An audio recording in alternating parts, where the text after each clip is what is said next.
मालगाव शिवसेना पक्षाचा धनुष्य पोहोचतोय घराघरात. लाडकी बहीण योजनेमुळे धनुष्य मतदारांच्या मनामनात. जिल्हा परिषद उमेदवार सौ चंद्रिका मनोहर होणमोरे यांचा विश्वास.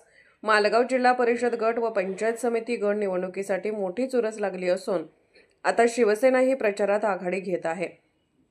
राज्याचे उपमुख्यमंत्री एकनाथ शिंदे यांच्या नेतृत्वाखाली आणि शिवसेना नेते मोहन वनखंडे सर यांच्या मार्गदर्शनाखाली जिल्हा परिषद गट उमेदवार सौ चंद्रिका मनोहर होणमोरे व पंचायत समिती गण उमेदवार सौ ललिता अशोक शेजूळ दोन्ही उमेदवार निवडणूक लढवत आहेत. यांच्या प्रचारार्थ शिवसेना मालगाव आणि गुंडेवाडी गावात मोठी आघाडी घेत असून दोन्ही उमेदवार चर्चेत आहेत. ललिता अशोक शेजूळ या पैलवान अजित शेजूळ यांच्या मातोश्री असून मोठा तरुण युवा वर्ग दोन्ही उमेदवार यांच्या पाठीशी आहे. मालगाव गुंडेवाडी गावाच्या विकासाकडे लक्ष असावे अशाच पद्धतीचा जोरदार प्रचार सुरू झालेला आहे. अशा स्पष्ट बेधडक बातम्यांसाठी आमच्या आवाज 24 न्यूज चॅनलला लाईक, शेअर आणि सबस्क्राईब करा.